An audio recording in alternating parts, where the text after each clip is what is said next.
सत्संग परमजन रात्रि परमार्थी सज्ञान सेवा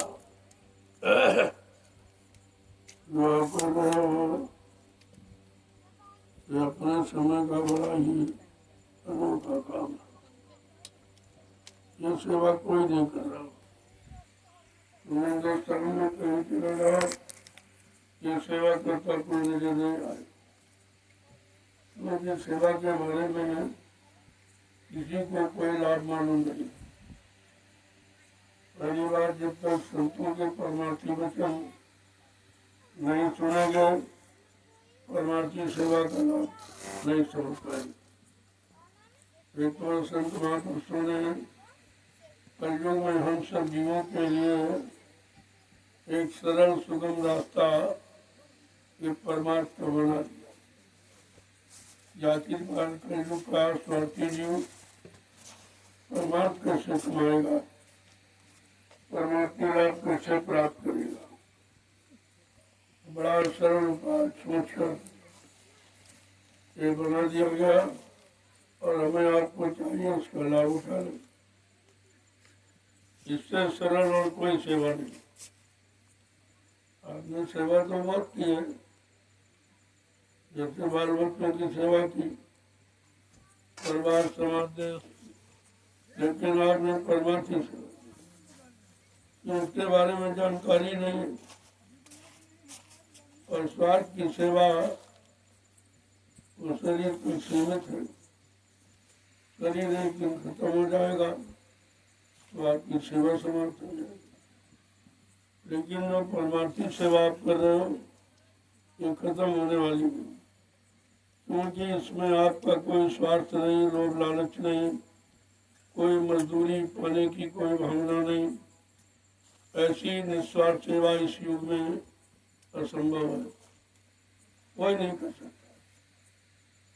मजदूरी जब लेते तब तो सही काम कोई करता नहीं। तनख्वाह ले रहे कोई नहीं काम कर रहा, न राजा न प्रजा, करने कोई रहा। लेकिन संत महापुरुषों ने परमार्थी सेवा का लाभ समझा है और कलयुग में कमजोर हम सब गंदे जीवों के लिए उन्होंने ये रास्ता तैयार किया कि अगर थोड़ा बहुत भी करता रहेगा यथाशक तब भी उसको लाभ मिल जाएगा। परमार्थी लाभ से शारीरिक लाभ तो सेवा का होता ही, जैसे तमाम तरह की बीमारियां, परेशानियां, दुख तकलीफ, लड़ाई झगड़े सब चले जाए, क्योंकि तुम्हारा निशाना केवल परमार्थ का, लड़ने झगड़ने का, किसी की निंदा आलोचना बुराई करने का ये तुम्हारे पास समय नहीं रहता। तो इस मन को जो ऋषि मुनियों ने तपस्या करके नहीं मोड़ पाया, योगियों ने योग साधना करके नहीं मोड़ पाया, कंट्रोल नियंत्रण में नहीं रख पाया, और तुम्हारा ये सहज में मिला। मैंने इसीलिए एक आधार निशाना कि भाई 100 डलिया आपको डाली या 50 डाली 10 डाली, जो भी दूरी के अनुसार आपको आदेश मिल जाए तो वो तुम्हारा निशाना पक्का हो। तो तुम्हारा मन इधर उधर कहीं नहीं जाता, न किसी से बोलते चलते हैं, न किसी की निंदा आलोचना बुराई, ये सब बुरे काम खत्म हो जाते हैं। केवल एक निशाना रह जा कि हमको भाई इतनी डलियाँ डाली। अगर हम बात करेंगे तो भूल जाएंगे और किसी कोई निंदा आलोचना बुराई तो भूल जाएगी। इसलिए उसका बिल्कुल शांतमय मन हो जाता है और अपने लक्ष्य की पूर्ति के लिए वो लगा रहता है। ये हमारी ये जगह कब पूरी होगी, आदेश का पालन कब हम कर पाएंगे, ये सब जानकारी करते रहते। आप ये देख रहे हो जो डलिया लिए जा रहा हो, किसी से कोई बात नहीं करता, किसी कोई चर्चा नहीं करता, कोई बुराई निंदा कुछ नहीं। तो आप कितनी बुराइयों से बच गए केवल एक डलिया को लिए। डलिया का मान थोड़ा बहुत नहीं, बहुत मान। जब समझोगे तो हर पल घड़ी में आपको लाभ दिखाई देगा। कि हम तमाम बुराइयों से और बुरे कामों से बच गए। जो लोग बड़े बड़े नहीं बच पाए, ज्ञानी योगी वैरागी कोई नहीं बच पाया, सब बुराइयों में फंसे पड़े हैं। एक दूसरे की निंदा आलोचना करते रहते हैं, एक दूसरे को गिराने का और मार काट अपमान करने का व्यवचार को त्यार सब में लगे पड़े थे। लेकिन ऐसी सेवा ये सोच के रखी गई, तुम सारी बुराइयों से तुम्हारा मन दूर हो जाता। वैसे मन बुराइयों से हटता नहीं है, कितनी कोशिश करो बार बार बन जाता। जहाँ जहाँ आपने इंद्रियों को लगाया और इंद्रियों को भोगों का रस खिलाया, वही तुम्हारा मन बार बढ़ जाता। जहाँ जहाँ गोधवन कीने सुंगत सोई ठाव, गो मन इंद्रियों का दोहन आपने जहाँ जहाँ किया है, ये मन तुम्हारा बार बार नहीं जोड़ के जाता। लेकिन जब ये परमार्थी सेवा करोगे तो मन कहीं नहीं जाता, क्योंकि आपको मालूम है इधर उधर मन दौड़ेंगे कि तुम भूल जाएंगे कि हमारी रजिया पूरी होगी नहीं। देखो एक छोटा सा निशाना आधार, छोटी सी सेवा से कितना बड़ा काम आप कर रहे हो, जो ऋषि मुनि तपस्या करके नहीं कर पाए, योगी जन योग साधना करके नहीं कर पाए, और अवतारी शक्तियाँ मार का रिश्ता करके नहीं कर पाई, और आपका बिल्कुल शांत प्रकार हो रहा, बड़ी शांति के साथ आ रहे जाने सेवा आपकी बराबर हो रही। तो इसलिए संत महापुरुषों ने हम सब कलयुग के कमजोर गंदे भोगी विलासी जीवों के लिए ये शक्ति है, कोई शक्ति है नहीं, कोई संयम त्याग तपस्या ये कर नहीं सकता, इतना अंदर से बाहर से शरीर से मन बुद्धि सबसे कमजोर है। तभी सोच विचार कर आपके पिछले जन्मों के कर्मों को उतारने के लिए ये परमार्थी सेवा रखी है कि अगर जीव इस सेवा को करेगा तो अपना काम बना लेगा, उसको माफी भी मिल जाएगी और आगे का रास्ता साफ हो जाएगा। ये दोनों तरफ का लाभ है, जो आपने किया बुरा वो तो अदा हो जाएगा इससे, और आगे का रास्ता साफ, क्योंकि आगे आप बुरा करेंगे नहीं, आपका निशाना बदल दिया गया। तो ये जो अभियान चल रहा है परमार्थी रात्रि परमार्थी सम्मान सेवा का, ये छोटा मोटा इसको मत समझो, कोई हिंदुस्तान में नहीं करता। अरे दिन में नहीं करता, तुम तो रात में कर रहे हो। इतना माफिया जो लोग देख रहे हैं, सारा हिंदुस्तान चकित है और तुमसे एक शिक्षा ले रहा। हिंदुस्तान में ऐसे भी लोग हैं जो मतलब रात्रि में आदेश हुकुम का पालन करते हैं। वो कौन है जिसका आदेश हुकुम का ये पालन कर रहे हैं? कहते हैं वो समय का काम करने वाला है, सेवक है वो, और सबकी सेवा कर। जब वो सबकी सेवा करेगा तो सब उसके आदेश का पालन करेगा। बाकी वो कोई भगवान अपने को नहीं कहता, लेकिन जब काम देखते लोग तो कहते हैं भाई यह काम इंसान तो नहीं कर सकता, ना इंसान से करा सकता। कितना लोग लालच दिया जाए, लोग दिन में नहीं करेंगे ये सेवा, आप रात्रि में करेंगे तो कितनी बड़ी बात है, कितना बड़ा काम। दुनिया को लोग देखते रह जाएंगे और तुम अपना काम बना रहे हो, और लोग समझ जाएंगे तो तुमको काम नहीं करने देंगे, वो बाधा डालेंगे, वो पहले आ जाएंगे, हम बैठ जाएंगे, काम में लग जाएंगे और तुम्हारा काम छूट जाएगा। इसलिए अपने निशाने में पक्का, क्योंकि इसका लाभ बहुत बड़ा, वो लाभ लोगों को पता नहीं है, जो तुमसे पहले आ जाएंगे वो और लाभ को ले लेंगे। उन्हें पता हो तो सोचते तुम मिट्टी ढो रहे, मिट्टी ढो रहे, उन्हें क्या मालूम कि मिट्टी ढो रहे कि अपने कर्मों का बोझा ढो रहे हैं, उन्हें क्या पता है सब।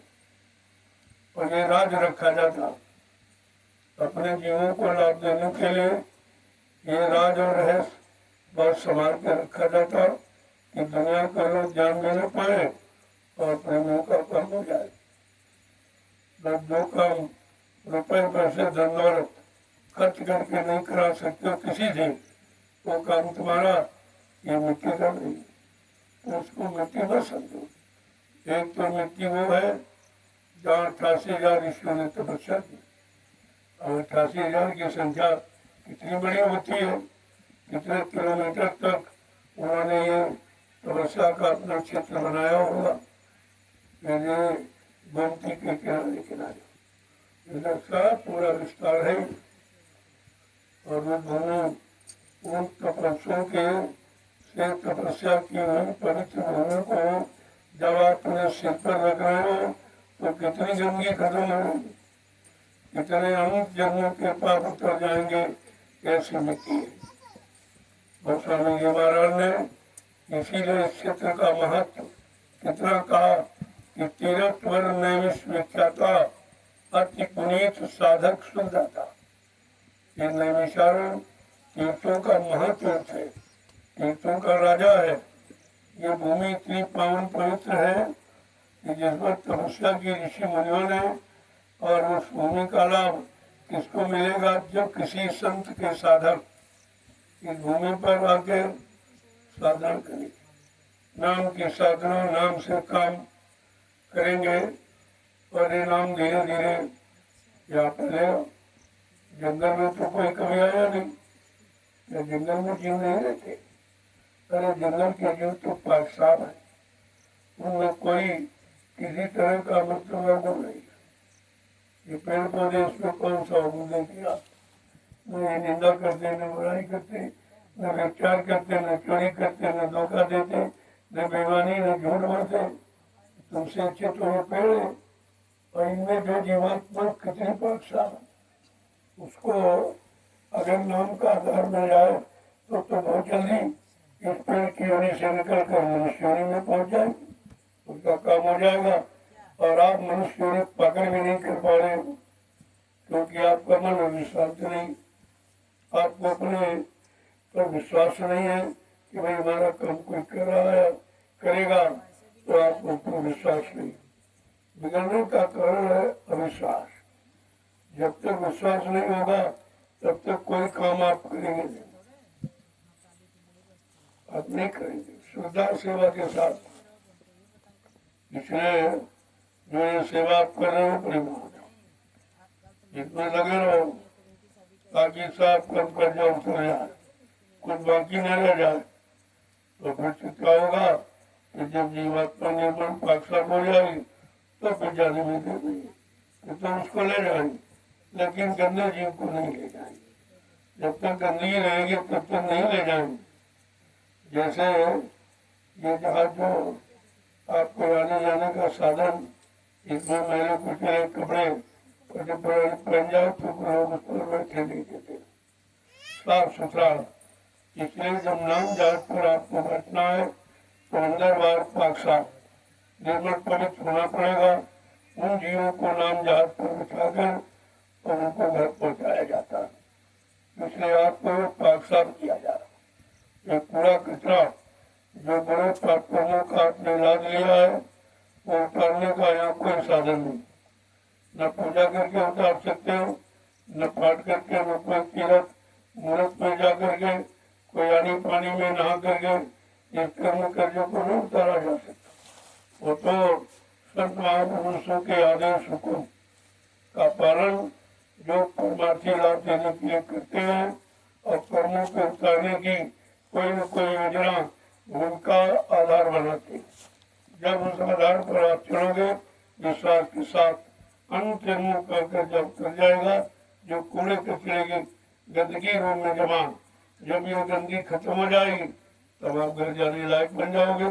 फिर तो आपको कोई रोक ही नहीं सकता। रोका यही कर्म जो बुरे किए, वो कर्म आपको रोके हुए, वो कह रहा हमारा कर्जा दिए जाओ।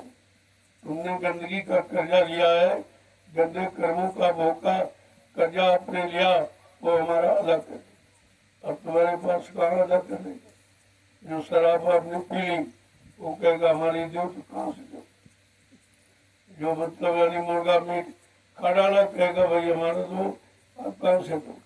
झूठ बोल गए, बेईमानी कर गए, धोखा दिया, और व्यभिचार को चार चोरी डकैती कत्ल ये सब आपने किया, वो कहेगा हमारा दीजिए कर्जा, तो कहोगे हम कहाँ से देव, तो खत्म हो गया, वो तो समय चला गया। समय के साथ वो कर्म भी खत्म हो गया, लेकिन कर्म के किए का कर्जा बन गया। वो कह रहा हमारा कर्जा तो दो, तुमने किया है तो हमारा कर्जा दीजिए। अब तुम्हारे पास कोई तरीका नहीं है कि उस कर्म कर्जा को कैसे दो। उसी के लिए ये संत महापुरुष ने सोचा कि जीवात्माओं को जाने का रास्ता तो बता दिया, लेकिन कोई कर्म कर्जा है तो वो घाट जगह थी, जो रास्ते में मिलेगा वो जाने नहीं देगा। धर्मराज दरबार में सबका झाड़ा ले, कहो सबकी तलाशी लेगा। अरे भाई जा रहे हो, तुम्हारे देवता को कर्जा तो नहीं बाकी, तो फट से तुम्हारे कर्मों की वही देखेगा और कहेगा अरे तुमने उनको मारा था, काटा था, सताया था, अपमानित किया था, व्यभिचार किया, कुचार किया, इनसे झूठ बोले, छल कपट, बेईमानी किया, हिंसा किया, अरे तो बहुत कर्जा बाकी। ऐसे नहीं जा सकते, पहले हमारे कर्म कर्जे को दिए जाओ, तब जाने की बात, फौरन वहीं से लौटा देता। अगर कर्म कर्जा उतारने वाला कोई नहीं मिला और उसने दया करके कोई युक्ति नहीं बताई तो आप उतार नहीं सकते। कितने ज्ञानी व्यानी विज्ञानी क्यों न हो, कितने बड़े धनवान बलवान बुद्धिमान बन जाओ, लेकिन कर्म कर्जा नहीं उतार सकते। वो तुमको मालूम ही नहीं किस तारीख में, किस दिन, किस सन में क्या क्या किया, कितना कितना बुरा, कितना कितना पाप और लोगों को सताया, मतलब है नहीं ये सब किया।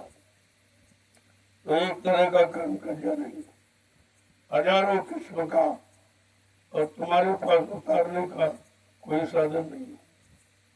तुम रुपए पैसे किसी को दो और कहो से कि 1 करोड़ रुपए ले लो, हमारा एक कर्म कर दीजिए, कहे अरे भाई ये कर, ये रुपए पैसे से काम नहीं होता है।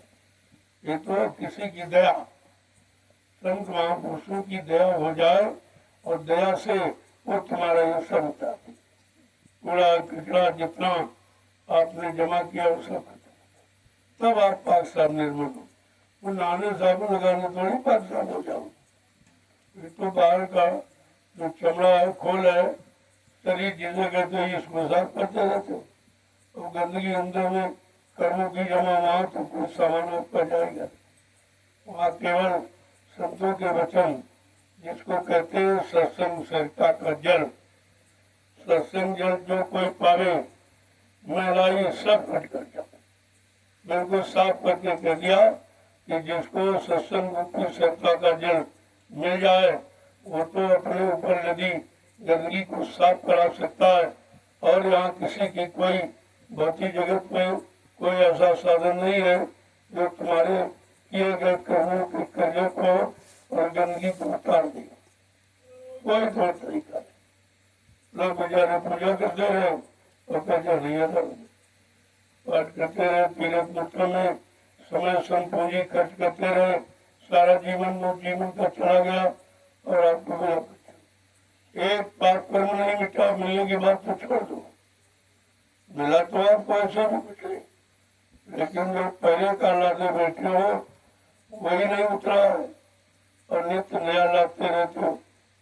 इसीलिए जब संत महापुरुषों की शरण में जाओगे और वो तुमको कर्म कर्जा उतारने के विधि तरीका बता देंगे, कहेंगे तुम करो और तुम्हारा उतर जाएगा। पहले तो आपको शंका होगी कि भाई मिट्टी रो रहे इससे कर्म कर्जा क्या मतलब, तो मतलब तुमको अभी तो नहीं मालूम कि कर्म कर्जा कितना है, कोई गिनती करना नहीं है। अब किया तुमने भूल गए, अपना किया हुआ आप याद नहीं रखते, ये दूसरों का किया, दूसरों ने जैसे पाया, ये इतनी जल्दी थोड़ी समझ में आ जाएगा। इसीलिए आप इसको सुनकर भी भूल जाते हो, जो किया वो भूल गए, वह तो दूसरों का किया संभालने का, कर्म कर्जा उतारने की विधि, ये तो दूसरे का तरीका है, ये भी आप भूल जाओगे। तो इस भूल बात कि मतलब यानी भूलने न पाओ, लेकिन ये नहीं बोलोगे जब जगह आपने डाली, जब कभी आओगे और स्थान को देखोगे तो यही कहोगे अरे भाई ये तो यहाँ हमने भी सम्मान किया था, या हमने भी 2-3 दर्जलियाँ डाली। अब दर्जलियाँ डाली हो तो बता रहे हो लेकिन दर्जलिया से कितना कर्म कर्जा उतरा वो नहीं बता सकते, क्योंकि आपको अपने बुरे पाप कर्मों का ढेर उसके बारे में जानकारी नहीं कि कितना ऊंचा ढेर है। कहते पहाड़ों से भी बड़ा ज्यादा आपने कर्म कर्जों का बोझा अपने पर लाद रखा, पहाड़ों जैसा। अब आप सोचिए कैसे उतरेगा, तो काने उतर जाएगा। तरीका होना चाहिए, जैसे फूस का ढेर आपने बहुत बड़ा जमा किया और ये सोचो ये ढेर कैसे खत्म होगा, एक माचिस की तीली लगा दीजिए सब भस्म हो जाएगा। लेकिन वो तीली लगाना किसको मालूम, वो रगड़ रगड़ कर जो अग्नि पैदा की जाती वो तरीका किसको मालूम। बगैर तरीका जाने तुम्हें काम नहीं कर सकते। ऐसे संत महापुरुषों ने तुमको नाम की चिंगारी दी। ये नामदार क्या चिंगारी है, अनंत जन्मों के पापों को ढेर को ये क्षण में समाप्त कर देगा, ऐसी ये नाम की चिंगारी है। वैसे महापुरुषों ने इशारा करके कहा है, योग अग्नि तब प्रकट कर कर्म सुबह शुभ जारी और बुद्धि शराबे ज्ञान ग्रथ और ममता मल जल जाए। जब ये नाम योग की साधना करके आप अपने में शक्ति यानी चिंगारी पैदा करो, जिससे अनंत जन्मों के पाप भी खत्म हो जाएंगे और आपको जीवात्मा को जगाने का रास्ता निकल आएगा और घर पहुंचाने के लिए आप तैयार भी हो जाओगे। एक काम नहीं, बहुत काम। और धीरे धीरे जैसे जैसे आप लगते जाओगे, विश्वास होता जाएगा, सेवा का भाव बनता जाएगा, वैसे वैसे आपका काम हो जाएगा। और दुनिया के लोग समझ नहीं पा रहे, वो तो बच्चे पूजा पाठ तीर्थ व्रत इससे हो जाएगा, उन्हें बेचारों क्या पता। ये तो जड़ पूजा है, तो जड़ से कभी चेतन का काम होता है, जड़ कभी गंदगी नहीं उतारेगा। वो तो जैसे आप झाड़ू लगा के गंदगी निकालते हो, तो झाड़ू थोड़ी निकाल रहा, झाड़ू को चलाने वाले कोई जिंदा कोई चेतन होना चाहिए। जब चेतन अपने हाथ से झाड़ू को पकड़ेगा तब वो गंदगी साफ होती, तो उसके लिए भी चेतन की आवश्यकता है। ये छोटा बड़ा उदाहरण है ये कि एक झाड़ू अगर पकड़ लो, कोई जिंदे को पकड़ा दो तो कितने किलोमीटर मैदान को साफ कर देगा। अब ऐसे झाड़ू कुछ नहीं कर सकता, एक जगह रखा तो वो जड़ है, लेकिन चेतन अगर पकड़ लेगा तो काम कर देगा। अब आपको पता चल गया कि चेतन से काम होगा। तो यहाँ समझते हो, उधर पूजा में नहीं समझ पा रहे हो कि पूजा तो जड़ की हम कर रहे हैं, पत्थर और कागज की, तो पत्थर उठ के कोई काम तुम्हारा करेगा नहीं, हमारा साथ देगा नहीं। तुम पूजा कर रहे हो, कोई आके मारने लगे, वो पत्थर वाला भगवान तुम्हें बचाएगा भी नहीं, वो बचाएगा भी नहीं। आप तो तुमको बड़ी बड़ी पूजा के बहुत पेड़े बता दे, तुम पर चढ़ाए और ये किया वो किया, अगरबत्ती और फूल चढ़ाए, मान सम्मान किया, आप देखो हम तुम्हारी पूजा कर रहे, लोग हमको मार रहे और तुम बचाते भी नहीं हो। तो लोग कहेंगे तुम पागल हो, वो पत्थर क्या उठ के बचाएगा। जब वो बचाएगा नहीं तो तुम्हारा कौन सा काम कर देगा जो सहारा लेके बैठे हो, नहीं नहीं नहीं नहीं इससे काम ये काम है। यही फंसाव है, लोगों ने ऐसा फंसाया है कि तुम निकल भी पा नहीं, निकल भी नहीं पाते। अगर निकल जाओ तो काम जल्दी हो जाए, और काम तो करना पड़ेगा। कोई भी काम हो, देश का हो, समाज का हो, धर्म का हो, वो तो करना पड़ेगा, बिना किए नहीं होगा। अब करना कैसे है ये जानकारी करनी पड़ेगी। तो कोई एक आदमी के बस की बात तो नहीं, समाज पूरा बिगड़ गया, देश पूरा बिगड़ गया। अब इतने बड़े लंबे चौड़े देश को सुधारने के लिए कोई 10-20-50 आदमी थोड़ी काम करेंगे। तो आप अगर सुधारना है, संभालना है और लोगों को सच्ची सुख शांति देना है तो करना सीखो। ये अल्लाह बचाने से, ये असल वासियत प्रवचन, इनसे काम नहीं, काम तो आपको करना पड़ेगा। काम करने की बात करो तो ठीक है, और पहले तो काम करना तुम खुद सीखो, जब तुम करने लगोगे और तुम्हें देख के लोग खुद ही, अब यहाँ देख लीजिए सब लोग एक दूसरे को देख के डलिया डाले, सब एक दूसरे को देख कर, और तुम ये भी नहीं कर सकते। जब ये नहीं कर सकते हो तो देश समाज के काम की बात करते हो तो बिल्कुल नहीं होगा तुम्हारे। हमारे पास सब लोग आ रहे बहुत तरह, क्यों इस समय कोई काम कोई कर नहीं सकता, किसी के पास 100-200-400 आदमी है नहीं, और देख रहे हैं इनके पास बड़ा बड़ा जनमत है, लेकिन जनमत हम अपने काम में नहीं लगाए, हमारा कोई स्वार्थ नहीं। ये परमार्थ का रास्ता है, ये समाज और देश के लोगों के लिए एक भूमिका तैयार की जा रही है, ये उसके लिए तैयारी, ये मैं कोई अपने काम में इनको थोड़ी लगाया हूँ। ना हमें कोई मान सम्मान पाने की इच्छा, ना कुछ बनने की इच्छा है, केवल देश बन जाए और समाज बन जाए, समाज के रहने वाले लोग बन जाए तो काम हो जाएगा। अपने बनने की बात यहाँ नहीं की जाती, यही तो हमारे इनमें अंतर है। वो सब लोग मान सम्मान ढूंढ रहे हैं कि ये करें तो मान वजह हमने कभी नहीं मिलेगा। मान चाहने वाले अपमान से डरते, वो डरते हैं जिनको मान चाहिए, और जो मान सम्मान के परे हैं उनको कुछ नहीं चाहिए, उनको तो काम चाहिए, उनको व्यवस्था चाहिए, उनको परिवर्तन चाहिए, उनको परिवर्तित स्वभाव के लोग चाहिए, जिन्होंने अपने अपने मन बुद्धि चीज को परिवर्तित कर दिया, बदल दिया, अपने खान पान को बदल दिया, अपने भारतीय रहन सहन में आ गए, भारतीय सादगी खान पान में आ गए, वो भारतवासी कहलाने के अधिकारी बन गए, उनके द्वारा भारत का काम हो। ऐसा तुम चिल्लाते रहो कुछ नहीं, तुम्हारे चिल्लाने से कुछ नहीं होगा, सब चिल्ला चिल्ला के थक गए, अब तो वो मेरे पास है। तुमने कहा भाई मेरे पास तो जो हम काम कर रहे हैं आप भी इसी में लग जाओ तो जल्दी हो जाए। ये भूमिका व्यवस्था जो बनाई जा रही है ये हिंदुस्तानी नहीं सारे विश्व के लिए, इसलिए विश्व की समस्याओं को हल करने के लिए, विश्व की सुखप्रद शांतिप्रद व्यवस्था बनाने के लिए अब सोचिए आप कितनी मेहनत करेंगे, कितने लोगों की जरूरत है, क्योंकि कलयुग का नियम है, कलयुग संगे शक्ति, कलयुग में संग संगठन ही शक्ति। जिसके पास संगठन है, जिसके पास जनमत है, वो सफलता प्राप्त कर लेगा, वही विजय दिला देगा। बाकी कोई चिल्ला करके कह के और लिख करके नहीं कुछ होगा, इससे कुछ होने वाला नहीं। ये लिखन पढ़न से बहुत दूर की चीज, ये तो करने का विषय है। तो हमारे हम तो करने की बात करते, हमने धीरे धीरे किया तो ये सब हो गया। आप जल्दबाजी करते हो, मैं मना करता हूँ, कोई काम जल्दबाजी का मत करो, क्योंकि परिवर्तन तुम्हारे साथ नहीं होगा, बदलाव तुम्हारी सोच से नहीं होगा।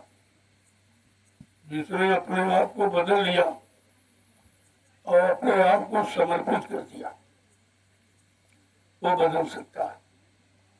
पहले आप अपनी आदत को बदलो, अपने गंदे खान पान को बदलो, ताकि तुम्हारी बुद्धि आप साफ निर्णय देने लगे। जब तक खान पान नहीं अच्छा होगा तब तक भाव विचार अच्छे नहीं होंगे, भाव विचार अच्छे नहीं होंगे तुम्हारे कर्म अच्छे नहीं होंगे, कर्म अच्छे नहीं करोगे तो कोई अच्छा लाभ नहीं मिलेगा। अगर लाभ पाना है तो पहले कर्म को सुधारो, अच्छे नेक भले कर्म करो, जिससे तुम भी शुद्ध हो जाओ और समाज को शुद्ध करने में तुम्हारा मन लग जाए। यही ताकत सबसे बड़ी, संयम और नियम ये सबसे बड़ी शारीरिक शक्ति है, और यह शक्ति अगर आपने अपना ली तो फिर काम करने में देर नहीं लगेगा। और जिनकी आप बातें करते हो उन्होंने किया, उन्होंने त्याग किया, संयम किया, देश के लिए समाज के लिए जो जितने काम के लिए तैयार हुआ अपने आप को सिर्फ समर्पित कर दिया। न परिवार देखा, न बाल बच्चे देखे, न कोई स्वार्थ लोभ लालच देखा, न कोई अद्दी गद्दी की कामना रखी, बिल्कुल निस्वार्थ भाव से देश समाज के लिए जो कुर्बान हो गया उसने काम कर लिया। और तुम उन कुर्बान होने वाले लोगों की बात करते हो, स्वयं कुर्बानी करने के लिए तैयार नहीं हो तो फिर कोई काम नहीं हो, फिर तो कोई काम आप कर ही नहीं सकते। इसलिए पहले समझो, सोचो, विचारो और करो, तब तुमको सफलता पाने के लायक बन जाओगे। ऐसे सफलता नहीं मिलेगी जैसे आप लोग। मैंने बहुत लोगों को मना किया, अब तो इस समय मेरे पास सभी आते, सब लोग आते, सब कहते हैं कि अब काम हो जाएगा, हम नहीं करने, अभी काम की तैयारी कर रहा हूँ। काम इससे देकर हो नहीं जाएगा, काम की तैयारी कर रहा हूँ। अब जैसी तैयारी, जितने दिनों में तैयारी हो पाएगी, या तुम जितने जल्दी तैयार हो जाओ उतनी जल्दी काम हो जाए।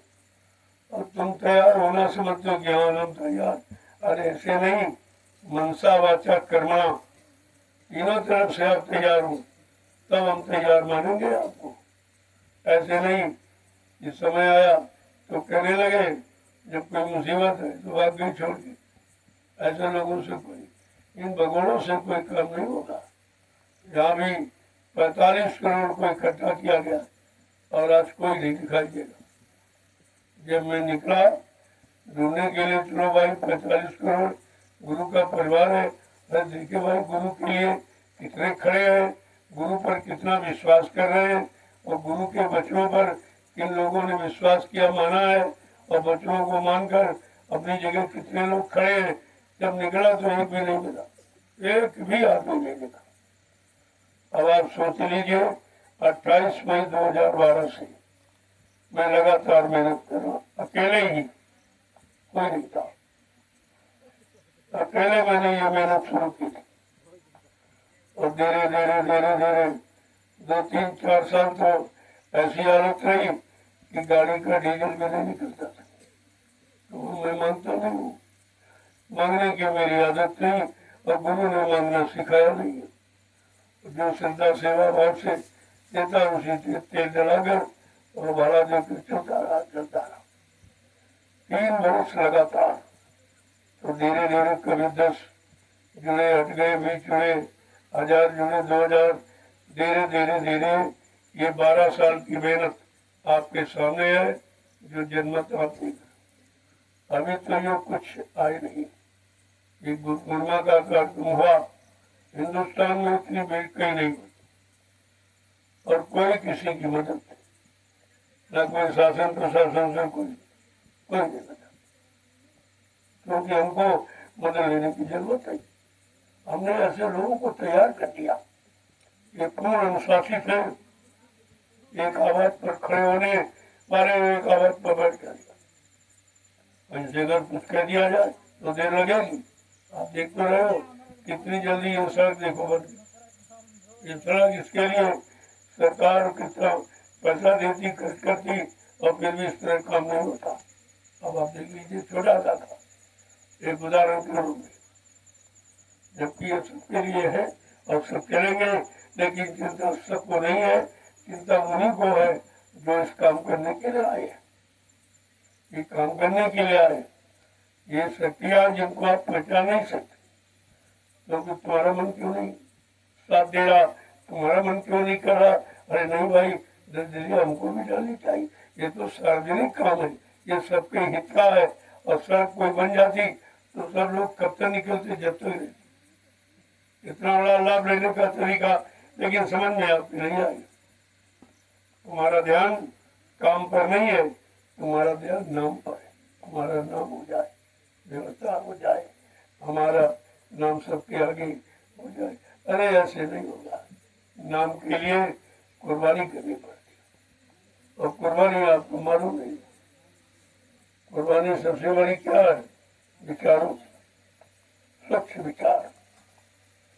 तुम्हारे अच्छे विचार होंगे, ये सबसे बड़ी कुर्बानी है अच्छाई लाने की, अच्छे समाज की स्थापना की, ये सबसे बड़ी कुर्बानी। और तुम्हारे विचार अच्छे नहीं है, विचारों में गंदगी है, विचारों में स्वार्थ की बू भरी है, तो इससे काम नहीं होगा, इससे काम नहीं होगा।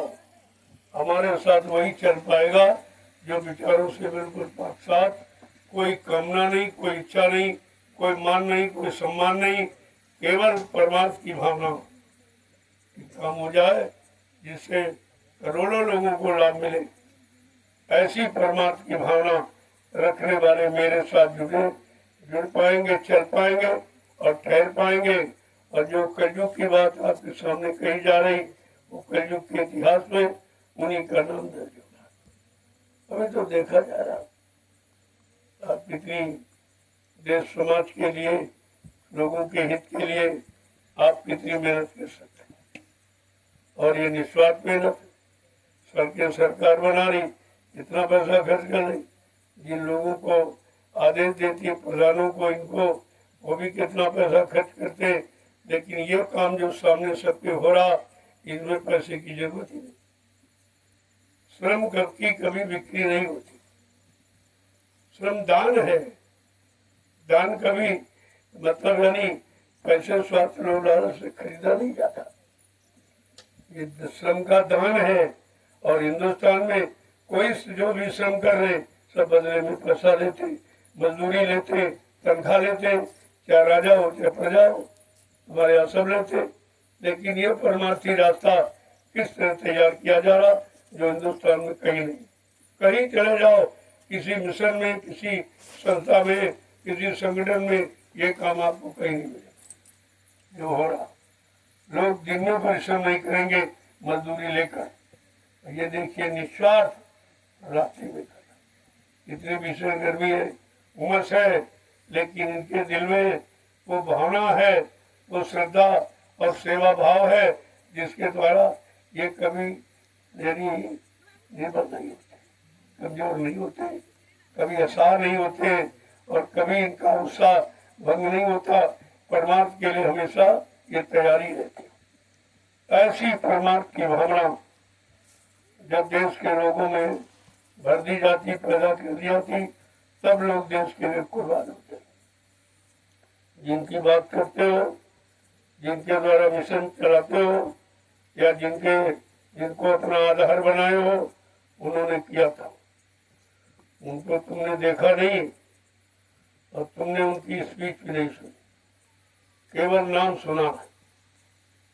तो नाम सुनने से काम थोड़ी होगा।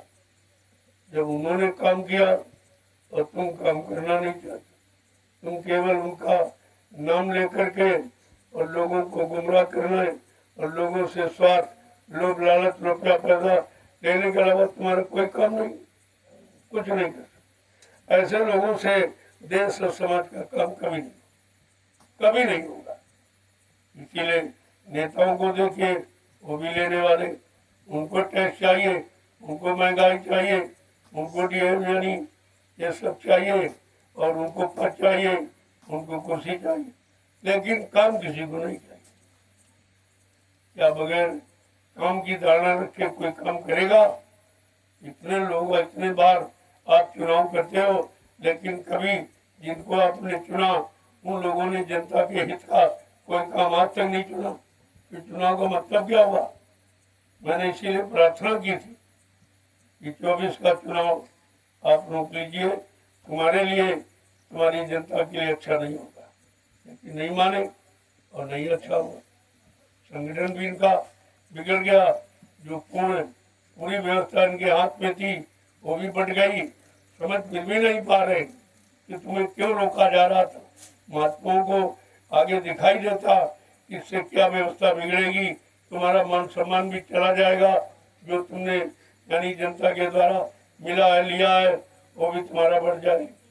और साझे का काम और व्यापार और साझे की सरकार कभी नहीं चलती, कभी चल ही नहीं सकती। तो आप देखते जाइए, मैंने मना किया था, हिंदुस्तान में कोई नहीं बोला। पता नहीं क्यों डरते हो। जब तुम अच्छी सच्ची बात देश के लिए कह नहीं सकते हो तो तुम कर कहाँ सको।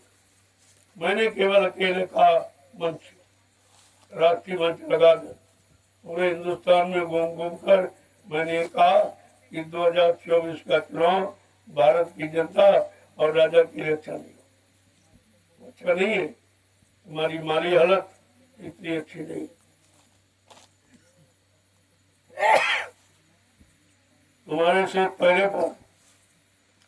तुम्हारे पर पहले से इतना कर्जा तुम लिए बैठे हो उसका ब्याज भी नहीं अभी तक दिया, और बगैर कर्जा लिए तो चुनाव लड़ नहीं सकते। या तो कर्जा लेंगे या सेठ साहूकारों को उनसे मांगेंगे, फिर वो कंपनी फैक्ट्री खोलेंगे, उसमें मनमानी कीमत लेंगे, लिहाजा वो कर्जा घूम कर जनता पर ही आ जाए।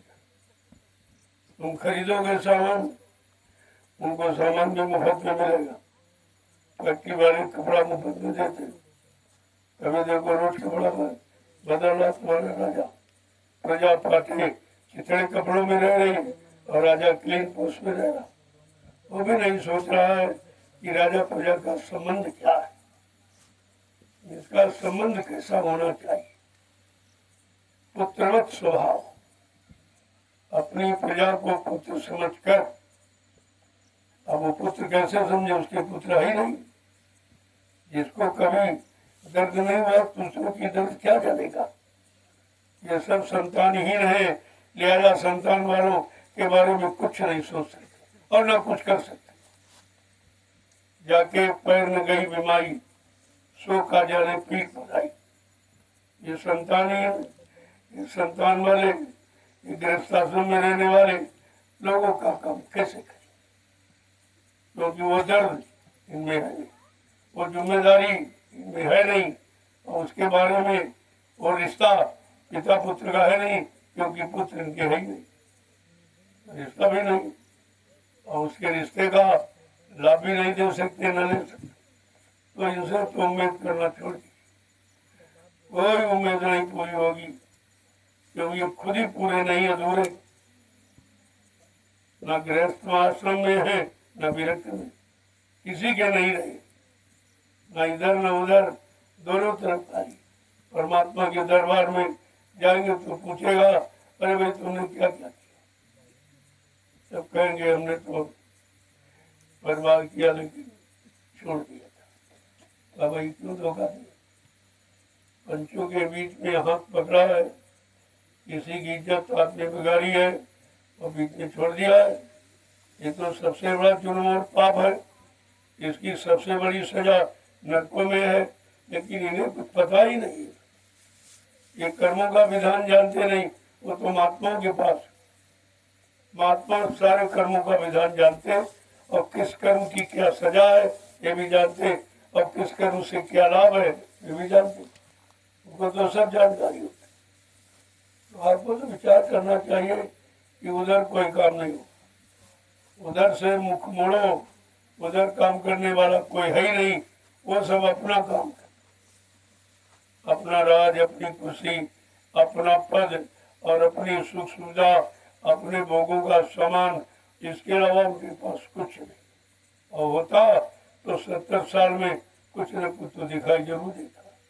ये 70 साल की आजादी ये बर्बादी में बदल गई, कुछ नहीं हुआ।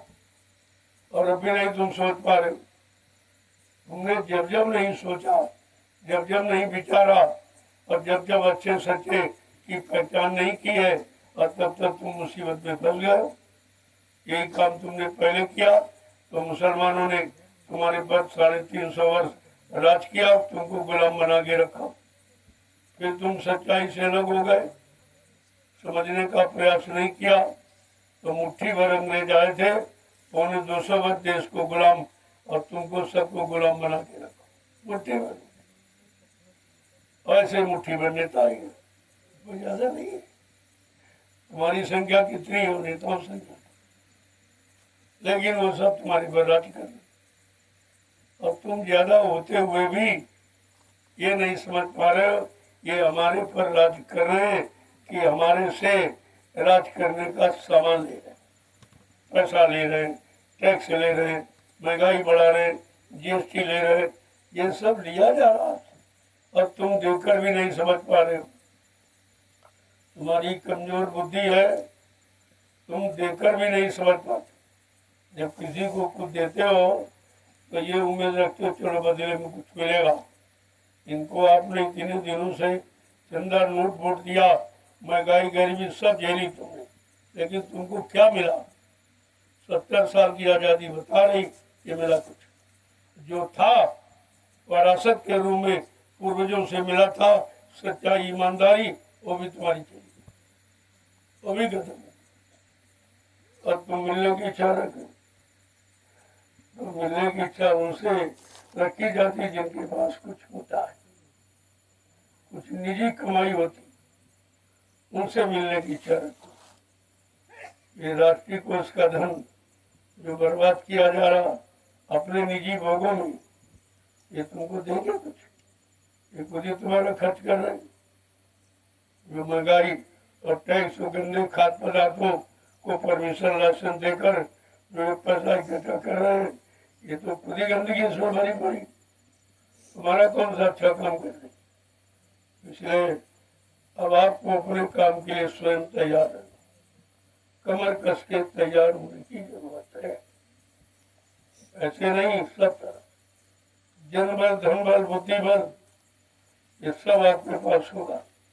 चरित्र बल, खान पान का ये सब बल आपके पास होगा तो तुम्हारे जैसे बलवान के सामने फिर कोई टिक नहीं पाएगा।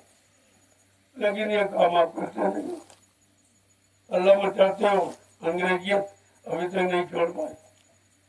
मैंने 15 सितंबर 2023 ये घोषणा की थी, हिंदुस्तान में कोई नहीं बोला और किसी ने कभी कहा भी नहीं कि तुम भारतीय हो तो भारतीय वेशभूषा में तो आ जाओ, तुम्हारी पहचान तो अपनी बनाओ कि हम भारतीय हैं। तुम्हारी भारतीय वेशभूषा नहीं है, ये पैंट पतलून, ये अंग्रेजों की पोशाक। कहते अंग्रेजों को भगाया और उनकी पोशाक भी पहने। अब उनकी पोशाक के गुलाम, वो जो अंडा, मुर्गा, मीट, इंग्लिश, शराब जो भी दे गए वो उसके गुलाम बन गए आप। तो तुम्हारे अंदर गुलामी गई करो। तुम्हारी भाषा हिंदुस्तान की हिंदी संस्कृत ये तुम्हारी भाषा है, उसको भूल गए, अंग्रेजों की भाषा बोल और बड़े खुश हो कि हम अंग्रेजी में बोल रहे हैं।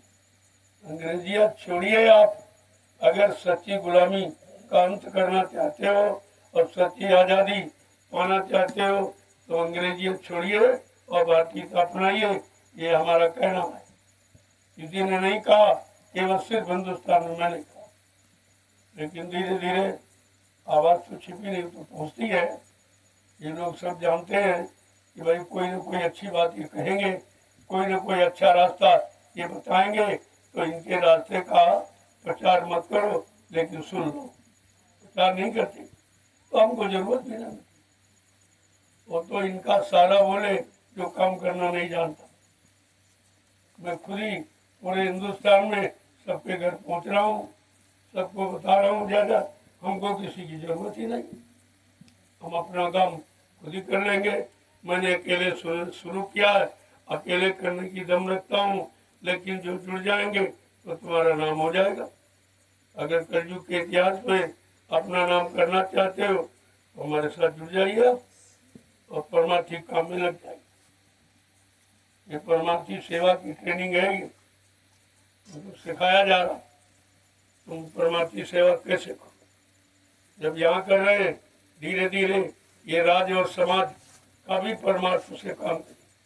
कोई लेंगे नहीं। पहले भी कहा गया दूरदर्शी व्यवस्था, 1 करोड़ लोगों को टाट पहरा कर तैयार किया और तुम्हारा काम कर देंगे बगैर तनख्वाह के। वो तनख्वाह नहीं लेंगे और तुम्हारा काम कर देंगे। जब तुम्हारा काम हो जाए और तुम गद्दी पर बैठ जाना, इनको गद्दी नहीं, मैं तो इनसे भजन कराऊंगा। ये भजन, इसके पहले ये समाज की सेवा का एक रास्ता निकाल देंगे। आप लोग रास्ते पर चलो और ये भजन करेंगे। लेकिन बात तुम समझ नहीं पाते हो। यहाँ कोई स्वार्थ की भावना ही नहीं कर पाता और मैं न स्वार्थ की शिक्षा देता हूँ, न करता हूँ, न करने के लिए किसी को बाध्य करता। आज तक कोई नहीं कर सकता हिंदुस्तान में किसी से 1 रुपया नहीं मांगा। ये 12 बरस ये निकल गए और पहले भी नहीं मांगा, अब भी नहीं मांगा और काम हो रहा। ये काम तुम पैसा लेकर नहीं करता, क्योंकि लोगों ने पैसा लिया और भी ले रहे। चाहे वो राजनीति का हो, उसने भारत की जनता से चंदा लिया और नोट लिया और वोट लिया और महंगाई ली है, यानी सब वसूली और टैक्स वगैरह, उन्होंने भी काम नहीं किया। और जिनको आप तुम दे रहे हो कि चलो दान दक्षिणा 2-3 रोटी लंगोटी दे दे, ये भी काम करेंगे। तो ये काले पीले वस्त्र पहनने वाले इसने भी कुछ नहीं किया, कुछ नहीं। काम की तो जानकारी किसी को है नहीं, और नाम चाहते, दाम चाहते, और बगैर काम के दाम भी कोई नहीं देता, मजदूरी भी नहीं देता, और बगैर काम के नाम भी नहीं होगा। तो काम तो आपको करना पड़ेगा। वो काम की यहाँ तैयारी देख लीजिए, इस तरह से लोग लगे। रात्रि में तुम ये काम दिन में नहीं कर सकते हो, और मजदूरी लेके नहीं करो। इतनी धूप है और इतना बड़ी उमस गर्मी पे, लेकिन ये रात दिन कर रहे। कैसी भावना इनके अंदर भर दी गई, देश देश सेवा, समाज सेवा, देश, ये भावना है जो इनके अंदर भरी गई है, अब ये बिल्कुल परिपूर्ण हो गए। अगर ऐसे लोगों को राज की व्यवस्था सौंप दी जाए तो ये प्रजा का काम निस्वार्थ करे, कोई टैक्स नहीं, कोई महंगाई नहीं, कोई मजदूरी, कोई तनख्वाह नहीं, और ये सब चाहे राजा और प्रजा से भी करे, प्रजा से तनख्वाह लेती, ये राजा का काम नहीं है। राजा निस्वार्थ सेवा प्रजा की करता और पुत्रवत पालन करता, उसको राजा कहते।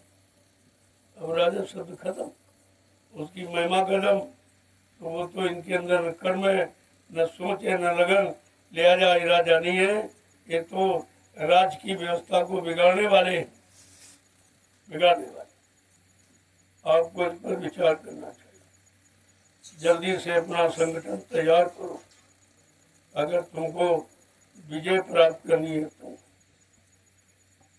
सच्ची विजय, इस पर बुरे कर्मों को हटाने में, पाप कर्मों को मिटाने में, लोगों के दुख तकलीफ दूर करने में, लोगों को बुराई और गंदे खान पान से हटाने में आपको ये काम करना है। ये काम पहले करो, पहले इनकी बुद्धि को पाकसा बनाओ, इनके खान पान को ठीक करो, तो इनके अंदर अच्छी सोच होगी। जब अच्छी सोच होगी तो अच्छे कर्म के लिए तैयार हो जाएंगे, और जब अच्छे कर्म करने लगेंगे तो अच्छा लाभ पाने के अधिकारी हो जाएंगे। तो आपको सर्वप्रथम, इसीलिए मैंने सर्वप्रथम शाकाहार पर जोर दिया। ये भारत देश है, ये धार्मिक देश है। जैसा करो आहार वैसे बने विचार, जैसा खाओ अन्न वैसा बने तन मन, और जैसा पीवो पानी वैसी हो वाणी। हमारे धार्मिक मुल्क के लिए ये नियम, ये वसूल सिद्धांत लागू। जब तक इसको नहीं अपनाओगे, मैं चैलेंज के साथ कह सकता, कोई कुछ नहीं कर सकता। इतना तुम जोर लगा लो, कुछ नहीं कर सकते। ये तो आपको मानना ही पड़ेगा। शुरुआत अच्छे काम से ही यही से हो। अच्छे सच्चे समाज की स्थापना की शुरुआत यही से होगी। जब तक जीव का खान पान अच्छा नहीं होगा, उसके अंदर कभी अच्छी सोच, अच्छे विचार कभी नहीं। इतना बड़ा प्रभाव खान पान, मैंने इसीलिए शाकाहार पर जोर दिया कि आप शाकाहारी हो जाओ। जो भोजन मानो शरीर के लिए, शरीर को निरोग बनाने के लिए, शरीर में नियम और संयम, शरीर के अंदर सच्चाई और मतलब यानी त्याग की भावना भरने के लिए आपको ये खान अपनाना पड़ेगा, खान पान। तो परमात्मा की तरफ से आपको ये खान पान का आदेश है। सीजन अनाज, सीजनल दालें और सीजनल सब्जियां, फल फूल मेवे, दूध मक्खन मलाई ही, इससे बढ़िया भोजन कुछ है ही नहीं। और मनुष्य के लिए कितना अच्छा भोजन तैयार किया। जब अच्छा भोजन करोगे तो अच्छी बुद्धि बनेगी, और अच्छी सोच होगी, अच्छे कर्म करोगे तो परिणाम अच्छा होगा। लेकिन बात समझ में नहीं आ रही। दुनिया भर के भाषण करेंगे, लेकिन जिसकी जरूरत वो नहीं बता, कोई नहीं कह रहा। कहीं मंदिर से, मस्जिद से, गिरजाघर गुरुद्वारों से, तीर्थ और मूर्त से कहीं ये आवाज नहीं आपको मिलेगी कि सब लोग शाकाहारी बन जाओ। ये आवाज कहीं से, ये केवल यही से आवाज, ये गुरुदेव मिशन से आवाज निकल रही। और आपको तो विचार करना चाहिए। जब ये आवाज किसी के मुंह से नहीं निकल रही है तो वो काम कैसे करेगा? कहने से थोड़ी काम हो जाए। और ये सब कहती, मेरे बाद जितने आते हैं सब ये कहते। तो तुम जान के तो करके भाई दिखा दो, हमारा तो करने का वक्त अभी है नहीं, हम तो अभी तैयारी कर रहे। भाई तुम्हारे पास कोई तैयारी हो तो अपना काम करो, मैं कोई मना थोड़ी करता, लेकिन कर नहीं कुछ सकता। तुम अनजाता हो, जो तुम्हारी तैयारी जो भाव उससे कुछ नहीं होगा, कुछ भी न हुआ है और न होगा। अंत में घूम करके तुमको इस रास्ते पर आना ही पड़ेगा। जो मैंने ये सच्चाई का, भलाई का, सच्चे अच्छे खान पान का, अच्छे भाव विचारों का जो रास्ता मैंने तैयार किया है, इस पर आपको चलना पड़ेगा। बगैर इसके हिंदुस्तान में कोई कुछ नहीं कर सकता। जो लगा दिया, पहले भी कहा गया था, जोर लगा ले अहले जमाने, तो कब तक जोर लगाएगा। और जग में जय गुरुदेव का झंडा ये लहर लहर लहराएगा, ये लहराएगा। तुम दवंडियां झंडियां बनाए घूम रहे, इससे कुछ नहीं, क्योंकि ये प्रभु नाम का झंडा, ये किसी इंसान के मान सम्मान का और किसी राजनीतिक ये लोगों का निजी कुर्सी पद पाने वाला झंडा नहीं है। ये प्रभु नाम का झंडा, और प्रभु सबका है, सबका सृजनहार, सबका पालनहार है। जब उसका झंडा आ गया तो उस झंडे के मुद्दे बराबरी कोई नहीं कर सकता। और उस झंडे के लोग के जो आ जाएंगे वो सुरक्षित रहेंगे। ये प्रभु की छत्र छाया का झंडा, अभी आप समझ नहीं पाए। तो तरह तरह के झंडे लिए घूम रहे पंडित, वही है, खाली झंडे बदलते रहते, लेकिन विचार नहीं बदले, सोच नहीं बदली, उनका खान पान नहीं बदला, उनके कर्म नहीं बदले, इसलिए व्यवस्था कभी नहीं बदलेगी। तुम जितना शोर अल्लाह मचा लो, कुछ होने वाला नहीं है।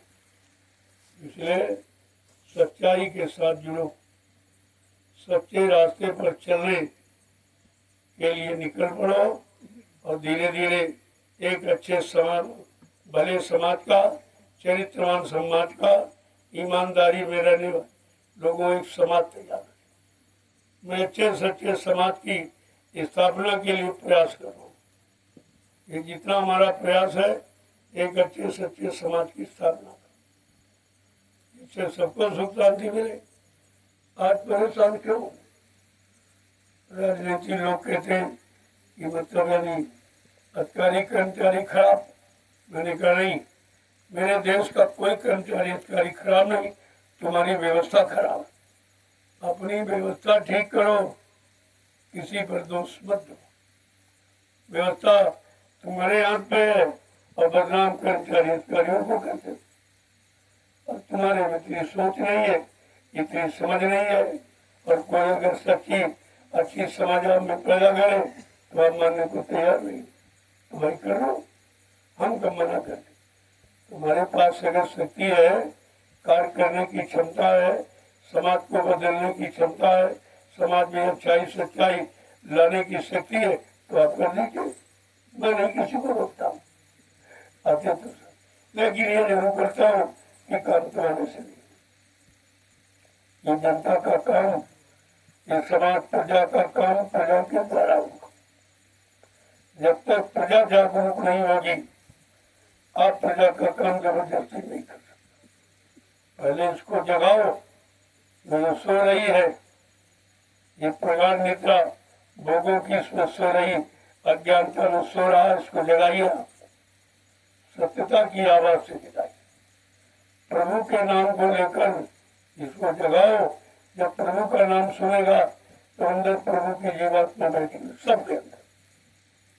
वो चेतन का रूप धारण किया, वो जगेगी तो सब जग जाएंगे। तो आपके पास जीवात्मा जगाने का कोई साधन नहीं, कोई ऐसी चीज नहीं है जो जीवात्मा को जगाओ।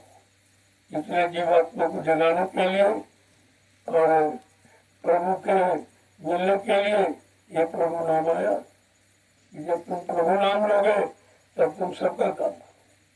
ये कोई तुम्हारा नाम या किसी आत्मा महात्मा का भक्ति का नाम नहीं है, ये प्रभु का नाम, ये जय गुरुदेव नाम प्रभु का, ये कोई आदमी इंसान का नहीं है। बाबा जी ने तो इस नाम को जगाया और सिद्ध किया और कहा भाई मेरा नाम नहीं है, मेरा नाम तो है जो संत गोस्वामी जी महाराज जिन्होंने रामचरितमानस रखी, मेरा नाम माँ बाप ने रख दिया, वैसे नाम तो वही जो काम कर रहा। जैसे जो लकड़ी का काम करके उनको तुरंत लोग नाम देते कि बड़ा ही रही, नाम तो शरीर का कुछ और है, लेकिन काम का नाम बड़ा ही। जो लकड़ी का काम कर रहा, जो लोहे का काम करते उसको लोहार कहते। यह नाम काम के द्वारा रखा गया। तो संत महापुरुष जिस नाम से काम करते हैं, लोग उनको उसी नाम से जानते और उसी नाम से पुकारते हैं, और उसी नाम से वो तुम्हारा काम करते करने आए, तुम्हारा काम करेंगे और किसी का। इसलिए वो कभी अपने नाम का प्रचार नहीं, अपनी जाति का, अपने गांव का, अपने माँ बाप का ये कोई प्रचार नहीं करता। वो प्रभु के नाम का प्रचार। इनकी थकावट उतर जाए और ये खाकर देखिए सारी बीमारी निकल।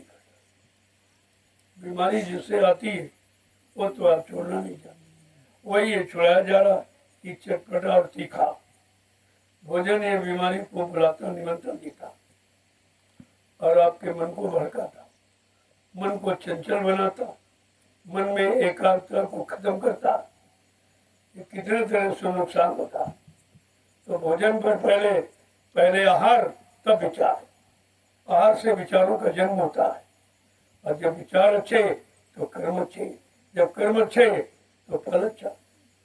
अच्छाई चाहते हो लेकिन अच्छा और सच्चा बनने को तैयार नहीं हो, और कोई अच्छा सच्चा काम करना नहीं चाहते, तो फिर कुछ नहीं होगा। आप चाहते हो तो ऐसे कुछ नहीं होगा। हमारी एक बार नोट रखिए आप, हमारे पत्रकार मीडिया आता है लेकिन हमसे तो कुछ नहीं कहता। मैं चाहता हूँ मैं कुछ कहेंगे। एक बार एक आया था, काबला चल रहा था 39 दिन, अभी पिछले साल। तो एक आया मीडिया पत्रकार, कहता महाराज आपके तो सरकारी बने, क्या लोग सरकारी बन जाएंगे? हमने बन नहीं जाएंगे, बन गए। और मैंने लड़कों को बना दिया, अगर तुम मांसाहारी हो तो आइए इस सत्संग में और भंडारे का भोजन करो और नित्य वचनों को सुनो और 100 किलोमीटर साइकिल चलाओ, तो तुमको भी पता चल जाएगा, तुम्हें भी पता चल जाएगा कि कैसे लोग सुधर जाते। ये सुधार नीति है, ऐसे नहीं। तो बोले कि कौन सी सरकार आएगी? अभी अब तो सरकार शब्द खत्म होने का समय आ गया। अब सरकार नामो निशान मिट जाएगा, क्योंकि सरकार शब्द से लोगों ने अपना स्वार्थ हल किया, कुछ नहीं किया। जनता का कोई काम किया नहीं। लिहाजा आगे वो संतों का राज करेगा, खालसा की बचेगा। गुरु नानक जी ने आगे संतों का राज, तब तुम्हें सच्चाई मिले, तुम्हारे सब काम सच्चे हो जाएंगे, सच्चा न्याय सुरक्षा तुम मिले। ये देने वाले नहीं है, इनके पास काम। ये तो ईश्वर को साक्षी करके शपथ खा जाते और करते कुछ। ये ईश्वर को भी शपथ खा जाते, सब करते ईश्वर को साक्षी करके कि मैं ये काम करूंगा, मैं देश की सेवा निस्वार्थ करूंगा। ये कसम असम का इनका कुछ है, ये तो दाएं बाएं का काम का। इसलिए इनके भरोसे कुछ नहीं होगा। अब आप इनका भरोसा क्यों? अपने आप पर खड़े करो, खड़े हो जाओ, क्योंकि प्रजातंत्र यानी प्रजा ही राजा। तुम अपने आप को ये समझ ही नहीं पा रहे हो कि हम ही राजा है, हमारे द्वारा राजा बनता और फिर राजा हमारे पर शासन करता, और हम समझ नहीं पाते। हमारी जो व्यवस्था है वो तो बनाता नहीं, जो हमारी सुख सुविधा के साधन वो तो करता नहीं, हमको न्याय सुरक्षा रोजी रोटी कभी देता नहीं। आपको तो सोचना पड़ेगा कि प्रजातंत्र में प्रजा ही राजा है। आज प्रजा को कितने दबा के रखा जा रहा और प्रजा पर शासन किया जा रहा, और प्रजा पर वो लोग राजा बन के शासन करते और कहते प्रजा ही राजा। सब झूठा संदेश, और तुम इस संदेश पर कभी विचार करते नहीं। मूल जड़ को पकड़ो तो आपकी समझ में सब आए। ये डाल पत्ते लिए घूम रहे हो, इससे कुछ नहीं होगा। जड़ को पकड़िए आप, सब काम हो जाएगा। संत महात्माओं ने जड़ को पकड़ा है और पकड़ने की कोशिश। जब जड़ पर आप पहुंचोगे तो पेड़ को हरा भरा कैसे रखा जाए, तो उस पर पानी डालोगे। तो जड़ पे पानी डालने से और जड़ पे खाद डालने से पेड़ को अच्छा होगा कि पेड़ के पत्तों पर ऊपर खाद डालो और पानी डालो तो इस पेड़ हरा भरा होगा। और यही तुम करते हो, ये डाल पत्ते लिए घूम रहे हो, ऐसे हो जाएगा, ऐसे हो जाए, ऐसे। हमने कहा नहीं, जब तक जड़ पे पानी नहीं डालो ये प्रजा जो हरा भरा हो जाएगी और सबको फल लाभ देने वाली ये ऐसा पेड़ है, इसको हरा भरा करना है। तो पहले बात को समझो, फिर करने की सोचो। आप और सोचना पड़ेगा। मैं तो सबको बता दूं, लोग अपनी नीति को छिपाते, मैं खुल के कहता हूँ भाई तुम कर सकते हो, चलो आ जाओ निकल कर मैदान में, मैं तुम्हारा साथ दूंगा। लेकिन सच्चाई, ईमानदारी और चरित्रता का काम करोगे तो स्वार्थ लोभ लालच हमारा कोई योगदान नहीं होगा। ये काम हम नहीं करते। न हम स्वार्थ रखते और न स्वार्थी को अपने साथ रखते, न स्वार्थी के अनुसार कोई काम करता हूँ, न स्वार्थी की बात मानूंगा। ये काम नहीं। इसलिए मेरे पास बहुत लोग आए और लंबा जन्म देकर यहाँ तो अगर सेवा ली जाए तो करोड़ों रुपए रोज आएंगे। तो हमने इस भावना से मत आना। ये दरबार देने वाला है, ये दरबार है लेने वाला नहीं है। और तुम्हारे पास दुकानें, दुकान में सौदा बगैर पैसे का नहीं मिलता, ये बात तो आप जानते हो।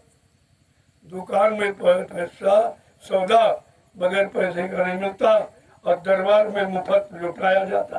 कितना अंतर, इस अंतर को तो अभी तक नहीं समझ पाए हो। और दुकानों पर भीड़ लगा रहे हो और दुकानों पर जा रहे हो। रोज नित्य नई दुकानें खुल रही क्योंकि लोग जानते हैं कि दुकानों पर आगे पैसा देंगे, हम बगैर पैसे का सामान देंगे नहीं। और दरबार तो मुफ्त नहीं लुटाता तो दुकानें बंद हो जाएंगी।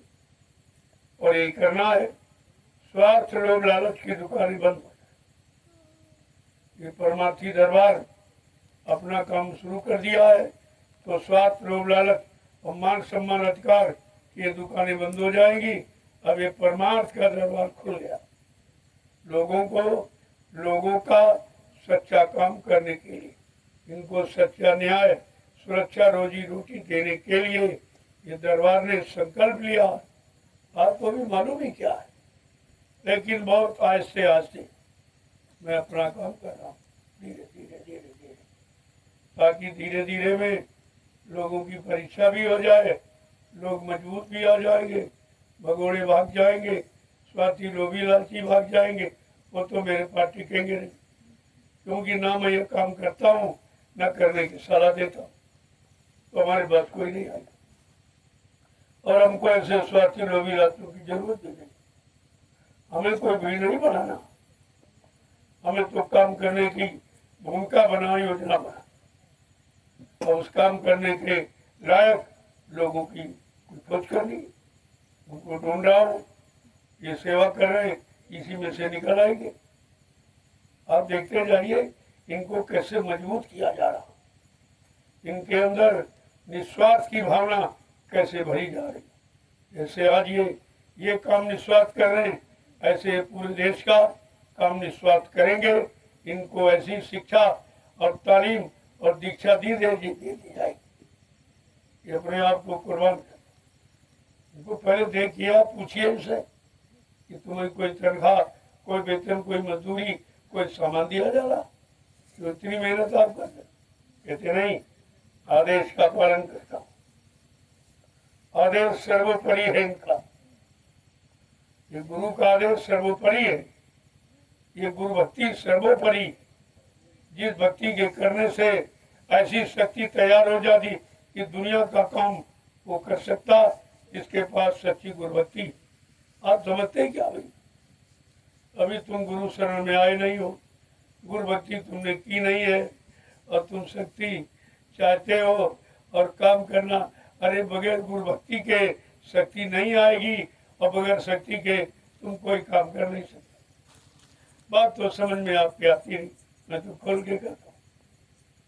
तुम जो त्योहार हो जाए अभी हो जाए, हमने कहा नहीं, हर काम का समय निश्चित है, चाहे अच्छा काम हो चाहे बुरा, उसके करने का समय निश्चित है और उसका परिणाम और फल भी निश्चित है।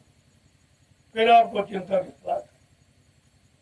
अच्छे सच्चे काम में लग जाओगे।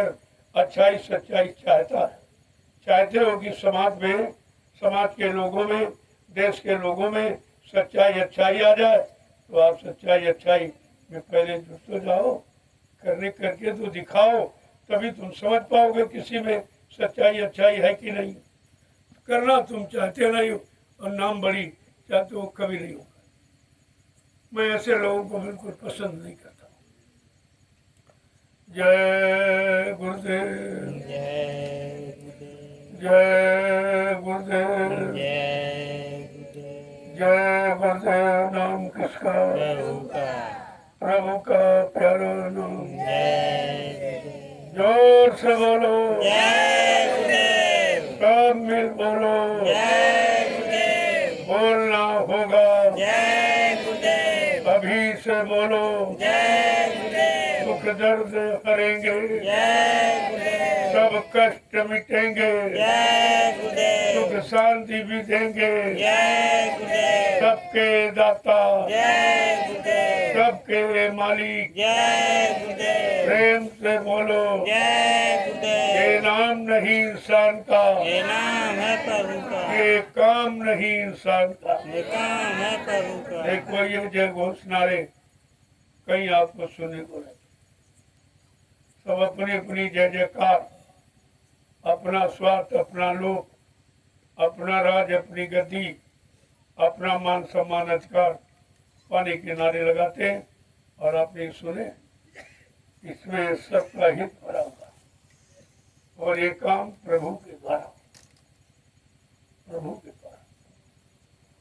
जब परमात्मा स्वतः अपना काम करने के तैयार होता, तो किसी न किसी शक्ति में, यानी शक्ति में अपनी शक्ति प्रवेश कर, किसी न किसी इंसानी पोल पर अपनी शक्ति भेजता है। तो गुरु की शक्ति से वो इंसानी शकल काम करता है। वो अपना काम नहीं, क्योंकि वो जानती है ये गुरु के द्वारा हो रहा, गुरु स्वतः कर रहा, केवल निमिष मात्र हमको खड़ा कर दिया, काम वही करता। तो उसमें कोई अहंकार नहीं, वो जानता हम तो कर ही नहीं रहे, तो गुरु ही करवा रहा। तो इन बातों पर जब ध्यान से आप चलोगे करोगे तो सच्चाई तुम्हारे पास, ये सब सच्चाई। तो काम तो होना है। कहा था किसी मनुष्य पोल पर बैठकर मैं तो तुम्हारा काम करूंगा, तुम चिंता क्यों करते? तुम मेरे आदेश हुकुम का पालन करो और तुमसे मैं तो भजन कराऊंगा। ये देश सेवा, समाज सेवा भी कर लो और अपनी आत्मा के कल्याण के लिए भजन कर लो। सेवा और भजन, सेवा है देश के समाज को लाभ देने के लिए और भजन आत्मा के कल्याण के लिए। तुम्हारे दोनों काम हो जाए तो इसमें से महात्मा तो कौन सा गलत है? वो तो तुम्हारा दोनों तरफ से काम, शरीर समाज परिवार में सुख शांति आ जाए और तुम्हारी जीवात्मा का उद्धार कल्याण हो जाए।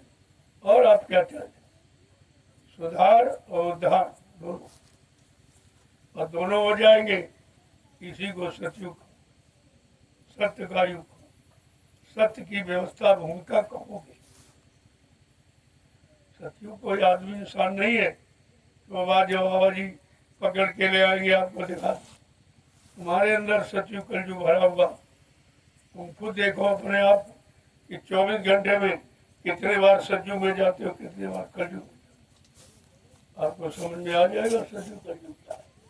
जब तुम बुराई में, बुरे कामों में, लोगों का बुरा करने में, लोगों प्रति बुरी सोच, निंदा आलोचना बुराई, ये कलयुग है। अगर लोगों की भलाई, लोगों का उपकार कर लो, सबको सच्चाई के रास्ते पर लाके खड़ा कर दो, प्रेमी उसी को सतयुग है। सतयुग कलयुग हमारे आप में ही, अब हम अपने आप में सतयुग कलयुग को नहीं देख पा रहे, तो तुम समाज और देश में सतयुग को कैसे पहचान। और महापुरुष कह रहे जरूर आएगा, इसे कोई रोक नहीं सकता, और ये कलयुग को भगाऊंगा और सतयुग को लाऊंगा। स्वतः खुद कह रहे, किसी के ऊपर किसी के बल पर नहीं। ये कलयुगी व्यवस्था जो दुख तकलीफ मुसीबत आपत्ति देने वाली, जो लूटपाट करने वाली, मतलब यानी उस कलयुग को भगा दूंगा और सतयुग को ले आऊंगा, ताकि सबको सच्ची सुख शांति मिले, सब प्रेम प्यार मोहब्बत में रहे, एक दूसरे के काम आए, एक दूसरे का काम करें, एक दूसरे पर दया करें, और मतलब माँ बहन बेटी बहू की पहचान करे, ऐसी आंख उनकी साफ हो जाए, आंखों की गंदगी, कानों की गंदगी और मन की बुद्धि चित्त की गंदगी ये सब निकल जाए, साफ हो जाए, बस इसी को सतयुग कहते हैं। यही सतयुग, जिस दिन तुम्हारी आंखें सत्य देखने लगी, कान सत्य सुनने लगी, जबान से सत्य आप बोलने लगो, और पैरों से सच्ची जगह चल के जाने लगो, और हाथों से सत्य धर्म अपनाने करने लगो, और मन से सच्चा संकल्प विकल्प करने लगो, और बुद्धि से सच्चा निर्णय लेने लगो, प्रेमियों इसी को कहते सतयुग। सतयुग कोई आदमी इंसान नहीं है, सतयुग माने व्यवस्था। इसलिए आपसे कहा जा रहा, तुम हमें सहयोग करो, मैं तुम्हें व्यवस्था दूंगा। और यही बात पहले थी, लेकिन तुम समय समय की बात को, समय समय के इशारों को समझ नहीं पाते हो। समय एक समान नहीं होता, इसलिए इशारा और आवाज आदेश एक समान नहीं होता। तब किसी को देश से निकालना भगाना था, जब अंग्रेजों को देश से निकालना भगाना, जैसे तुम्हारे मकान में कोई किराएदार, अब वो कमरा नहीं छोड़ रहा, मकान नहीं छोड़ रहा, आप परेशान हो, अगर तुम दरवाजे पर एक खून कर दो तो रातों रात मकान छोड़ के भाग जाएगा। इतना बड़ा प्रभाव होता डर। तो इसी को उन्होंने एक आवाज लगा दी कि अंग्रेज सुन ले कि ये लोग किस तरीके से तैयार हैं, कहा तुम मुझे खून दो, मैं तुम्हें आजादी दूंगा। ये सुनकर अंग्रेज भयभीत किया तो थोड़ा बहुत, लेकिन काम बड़ा हो गया, आगे हो। तो उस समय भगाना था, अब किसी को भगाना नहीं है, ना कोई विदेशी स्वदेशी हो, सब देश के रहने वाले हो, तो इनको भगाना नहीं, इनको समझाना है, इनको जगाना है, होश में लाना, ये काम आपको करना है। तो इसलिए अब ये उस समय कहा गया ये, और अब कहा जा रहा कि तुम हमें सहयोग करो, मैं तुम्हें व्यवस्था दूंगा। और आपको व्यवस्था चाहिए, परिवार की, समाज की, शरीर की, देश की, न्याय की, सुरक्षा की, रोजी और रोटी, यही आपको व्यवस्था तो चाहिए। कोई नई आवाज नहीं है, पुरानी है, लेकिन समय अनुकूल स्थितियां परिस्थितियां बदलती रहती हैं, उसी के अनुसार लोगों के कान तक आवाज पहुंचाने के लिए कुछ बदलाव किया जाता।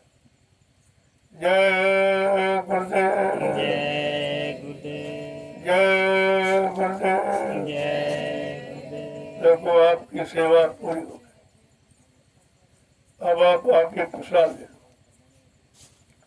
सब लोग बंद कर दो। मैंने समय भी ज्यादा कर लिया, इसलिए अब कोई आदेश नहीं आ, सब लोग इसको बंद कर दो, और धीरे धीरे लाइन से आओ, और आज की जो मेहनत परिश्रम आपने किया है, उसकी दया का भरा प्रसाद लेना।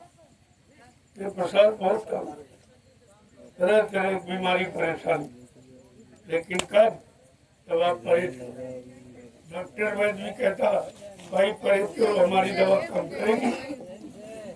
आप परहेज करते नहीं हो, केवल परहेज आप शाकाहारी हो जाइए, और ये आपको कम ले, आपको कम करेगी।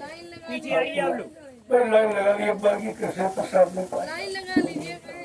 मेरा सबको कोई बाकी नहीं है। भैया लोग इसमें हो जाएंगे, माइनर स्टार्ट जाएंगे। दो लाइन पहला परसों ये मर्यादा इसको बराबर रखा पड़ता है। भैया पीछे चलिए आप। प्रसाद का कितना बड़ा भाग में कहीं चले जाओ प्रसाद कोई नहीं दे, कहीं चले जाए आप, न राजनीति नेता न कोई महात्मा, प्रसाद कोई नहीं देता। तुम ही खरीद के ले जाते हो और उसी में से थोड़ा निकाल के लौटा तो बाकी सब रख लेता। लेकिन यहाँ का माहौल देख के वातावरण तो आपकी समझ में आ जाएगा कि सच्चाई दरबार में है कि उनकी दुकानों पर है।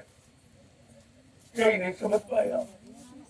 अब आप आते हैं प्रसाद जय गुरु।